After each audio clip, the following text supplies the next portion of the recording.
Chaque mardi à 7h, retrouvez la chronique de Serge Moreau, qui est rédacteur en chef du magazine Esprit Trail et ancien international de cross-country et de course en montagne. Serge baigne dans le milieu de la course à pied et du trail depuis plus de 40 ans. Il porte un regard curieux et attentif sur l'actualité du trail running et nous partage chaque mardi un billet d'humeur. La parole est à Serge. Aujourd'hui, j'ai envie de vous donner le vertige. Le vertige devant la vie, le vertige devant ce que vous êtes, le vertige devant le monde. Alors pour comprendre ce que vous êtes, ce que nous sommes, notre place dans le monde, je prends souvent une image très simple. C'est d'imaginer le temps de notre planète réduit à l'échelle de notre année. Entre la création du monde et aujourd'hui, on va imaginer que c'est une année.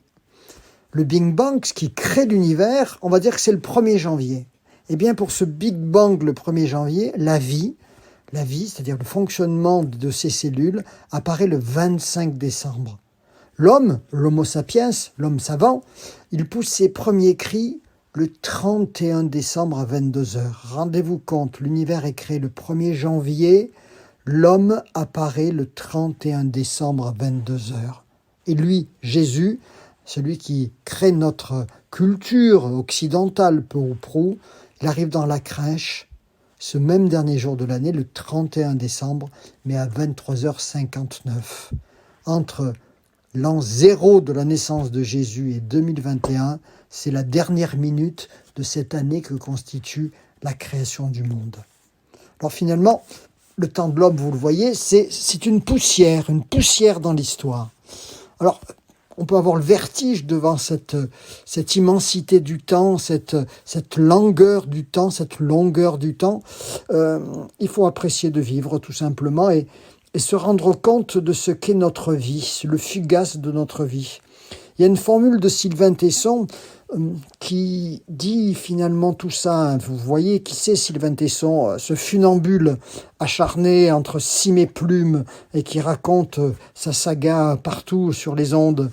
Sylvain Tesson, il nous dit « Un vieux monsieur marche entre les tombes d'un cimetière, tenant un très jeune enfant par la main.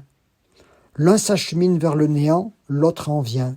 La vie, un peu d'agitation entre ces deux si longs silences. » Alors, on peut le dire différemment, avec plus d'humour, comme disait Pierre Dac, qui fut longtemps mon maître, le maître de l'humour, mais aussi de la pensée.